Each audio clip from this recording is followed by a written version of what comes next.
The Yara Ma Yha Who is one of the most fascinating, eerie and deeply symbolic creatures in Aboriginal Australian mythology, a strange, red-skinned, blood-sucking being that has intrigued anthropologists, folklorists and horror enthusiasts alike for generations.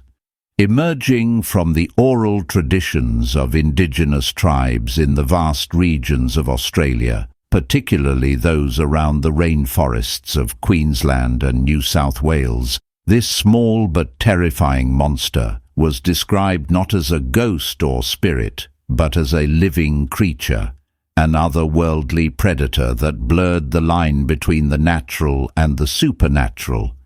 According to legend, the Yara Ma Yha Who was a short red man, perhaps only 4 feet tall, with skin like the rough bark of a eucalyptus tree and an enormous frog-like head with a wide, toothless mouth.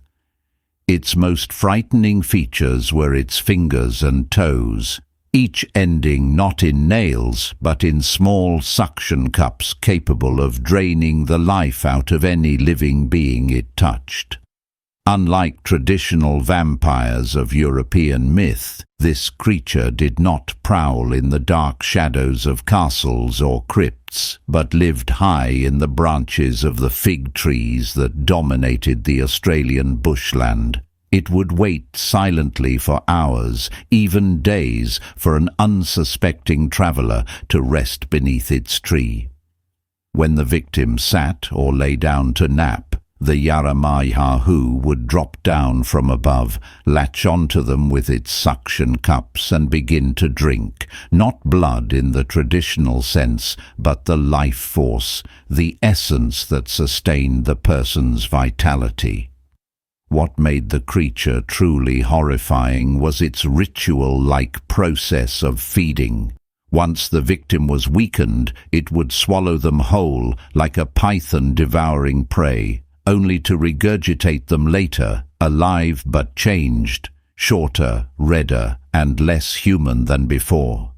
This cycle could happen several times, and after each feeding, the victim would become more and more like the Yara Ma Yha Who itself, until, finally, they transformed completely into one of its kind.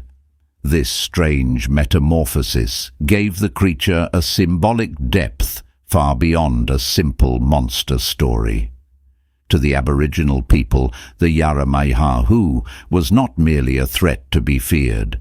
It was a moral lesson, a cautionary tale about the dangers of wandering too far from one's community, about the importance of respecting sacred land and listening to the wisdom of elders.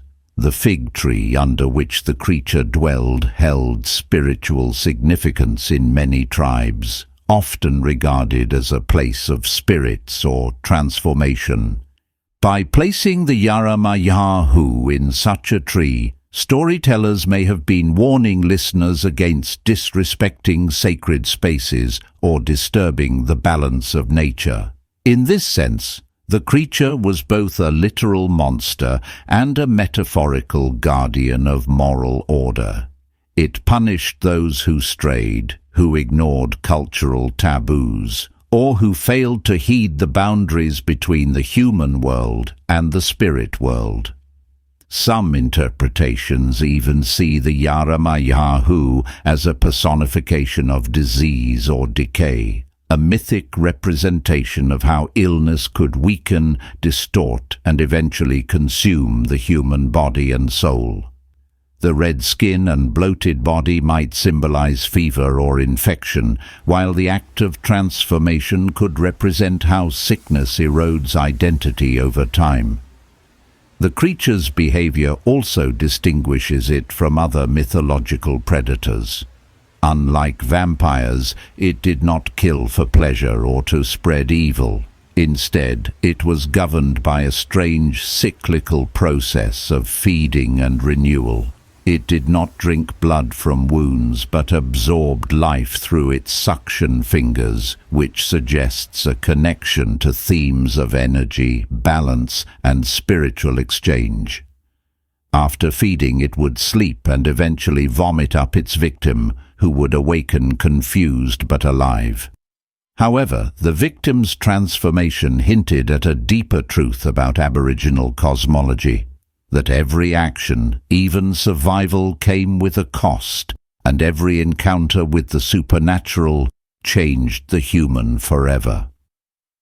The idea that one could gradually become the monster that consumed them also resonates with the psychological dimensions of fear, how repeated trauma or moral corruption can turn a person into the very thing they once feared.